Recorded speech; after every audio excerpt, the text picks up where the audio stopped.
So, with President Obama's recent push to get humanity to Mars, privatized companies such as SpaceX and Mars One are pushing the boundaries of what humans can do.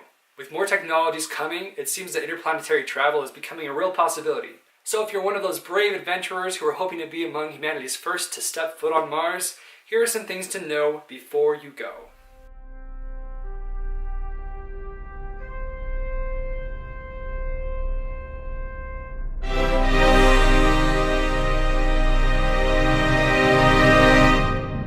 The journey to Mars is going to be just a little bit cramped. Under Mars One's plan, every astronaut will have roughly 20 square meters to themselves of personal living space. So if you're anything like me and don't know what 20 square meters looks like, that's roughly the same sizes from my bed to the ceiling. So just imagine only having this much space to yourself for 9 whole months. And let's not forget that you are not the only passenger on this flight.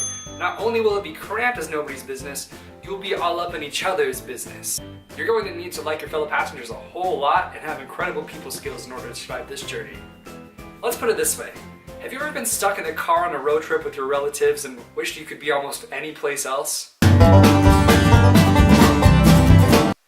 Now imagine being stuck in that car for 9 whole months. Oh, and once the trip's over, you'll basically be living with these people for the rest of your life in a space that's a little bit bigger, but I mean, it's a living module. You can only get so far away. Not only will you be stuck in this ship for 9 whole months, there's no rolling down the window.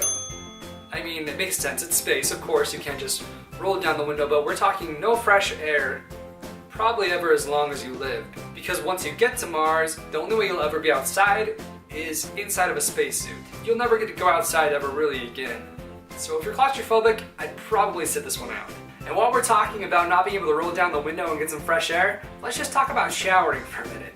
Showering will not be an option for those on board the Mars One transit vehicle. The only thing you'll be able to use to clean yourself up during that 9-month journey are moist towelettes, which may not seem all that bad, but take into account the fact that according to the Mars One website, they're going to require at least 3 hours of exercise a day in order to maintain muscle mass. Now, I don't know about you guys, but the last time I went to the gym and worked out for 3 hours, don't know if that's ever happened, but exercising for 3 hours and then being able to clean up with this, I feel like I'm going to still be a little bit stinky.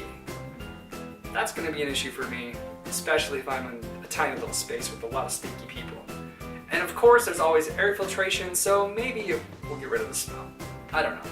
Let's also talk about the reality of traveling to Mars. It's a pretty dangerous thing. For instance, radiation. On previous unmanned missions to Mars, radiation levels have been analyzed, and it looks like it's roughly about 2/3 of an average astronaut's lifetime levels of radiation. So they'd be receiving 2/3 of a lifetime of radiation levels, which is going to increase the possibility of cancer and all sorts of other negative side effects. Also, remember the last thing we sent to Mars? In March of 2016, as part of the ExoMars mission, the European Space Agency launched a lander that was supposed to help us land on Mars safely on future missions. So this is the spot where it was supposed to land, and this is what actually happened when it got there. Yeah, didn't go so well for that lander. Hopefully having humans on board will help us be able to land more safely, but until we actually do that, we don't know. Another big thing to think about before signing yourself up to go to Mars is that you may not be able to come back. This is especially true for the very first astronauts to land on Mars, simply because the technologies won't exist yet. However, even as technologies do come around to make that a possibility, for most of the people on Mars, their bodies will have adjusted to Mars's gravity. Basically what we're talking about is the difference in Mars's gravity is going to affect the bone structure and muscle mass of those individuals that are on Mars, especially the longer they stay there.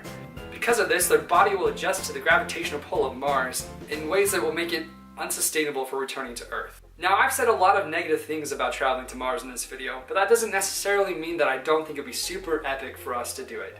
I just think these are legitimate concerns that anyone who is planning on going to Mars should probably think about before they make the decision to jump off Earth. But hey, if you're willing to face the risks and the discomfort for a little bit, you could be one of the very first people in all of humanity to step on another planet. That is an incredible legacy to leave for not only your children, but all of humanity. So what do you guys think? Would you travel to Mars if you're given the opportunity? Leave comments below. And in the meantime, you guys have an incredible day.